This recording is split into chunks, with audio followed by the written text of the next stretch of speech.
Guys, tell me one thing, কিভাবে একটা pitch এক রাতের মধ্যে গ্রিন টপ থেকে হাইওয়ে বা পাটা পিচ হয়ে গেল? এতটা চেঞ্জ, এতটা আনপ্রেডিক্টেবল পিচ যে বলার বাইরে। জাস্ট ভাবুন একবার, গতকাল 17টা উইকেট পড়ার পরে সেম পিচে আজকে পার্থে মাত্র 3টে উইকেট পড়েছে।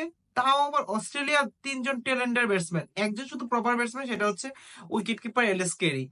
তাছাড়া আর বাকি দুইজনই টেলেন্ডার ছিল। জাস্ট বুঝতে পারতেছেন যে কতটুক লেভেলে আনপ্রেডিক্টেবল পিচ এই পার্থের এই পিচটি। যাই হোক, দিনের শুরুতেই প্রথম সেশনটি অস্ট্রেলিয়ান 3জন টেলেন্ডার খুব ভালোভাবেই শেষ করতে পেরেছে। খুব ভালোভাবে শেষ করতে পারুক আর না পারুক, অ্যাটলিস্ট ওরা প্রথম সেশনটি শেষ করতে পেরেছে। এবং প্রথম সেশনের শেষ বলে স্টার্ক আউট হয়ে অস্ট্রেলিয়া ইনিংসের সমাপ্তি ঘটায়। অস্ট্রেলিয়ার হয়ে সর্বোচ্চ রান করে মিশেল স্টার্ক, তাও সেটি হলো 26 রান। বুঝতে পারতেছেন, একটা ট্যালেন্টেড ব্যাটসম্যান 26 রান করেছে, এটাই অস্ট্রেলিয়ান টিমের সর্বোচ্চ রান।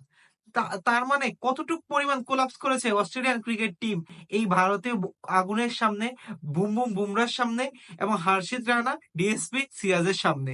আজকে প্রথম সেশনে অস্ট্রেলিয়া তাদের বোর্ডে 37 রান যুক্ত করে নিজেদের একটি বড় লজ্জার হাত থেকে বাঁচিয়েছে। না হলে তো ওরা ডাবল ডিজিটে আউট হয়ে যেত, ট্রিপল ডিজিটের দেখাই পেত না আজকে।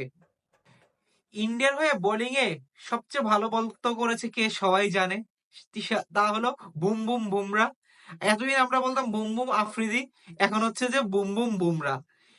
এবং বুমরা ফাইফারের সাথে সাথে হার্ষিত রানা তার ডেবুটি রাঙিয়ে রাখতে পারলো অন্যরকম ভাবে। সে তার ডেবু ম্যাচেই 3টি উইকেট পেয়েছে এবং বাকি 2টি উইকেট আমাদের ডিএসপি সিরাজ। লাঞ্চের পরে যে ইন্ডিয়ার ওপেনিং দুইজন ব্যাটসম্যান অর্থাৎ কেএল রাহুল এবং জয়সওয়াল যে ব্যাটিং করতে নামলো, তারা নেমেই রইলো। এমন না যে অস্ট্রেলিয়া বলাররা ভালো বল করেনি, ওরা খুবই ভালো বল করেছে, proper line length proper channel maintain করে বোলিং করেছে।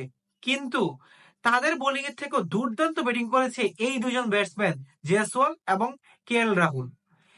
তাদের ব্যাটিং এতটাই সুন্দর ছিল যে মানে প্রপার টেস্ট ব্যাটিং যাকে বলে, তার ইম্প্যাক্ট উদাহরণ হচ্ছে জয়সওয়াল এবং কেএল রাহুল।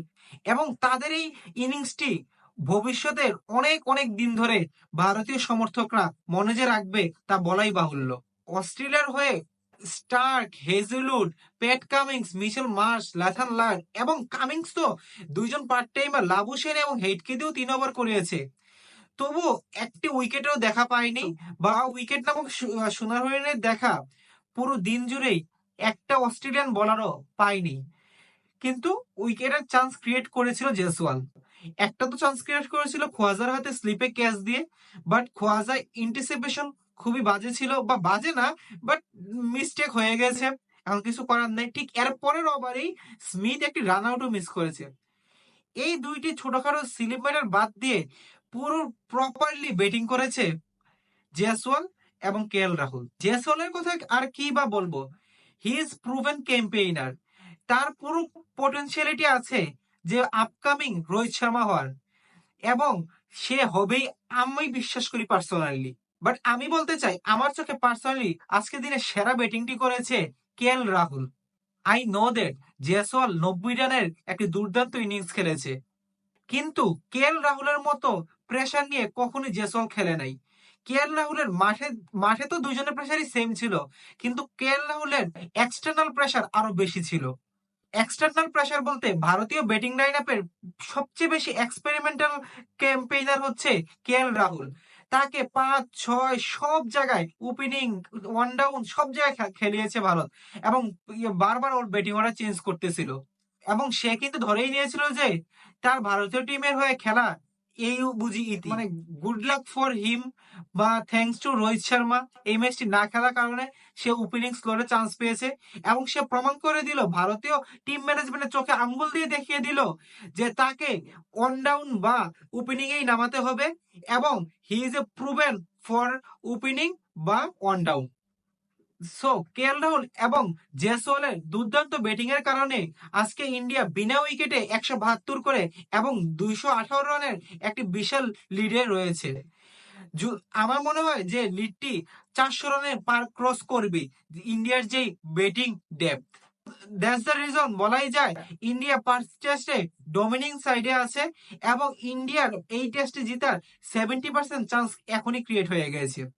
আপনার কি মনে হয় ইন্ডিয়া কালকে কত রান করতে পারে, বা অস্ট্রেলিয়া কি এখান থেকে কামব্যাক করতে পারবে কিনা তা কমেন্টে জানান। That's it for today, thanks for watching, and please follow and subscribe my Facebook page and YouTube channel.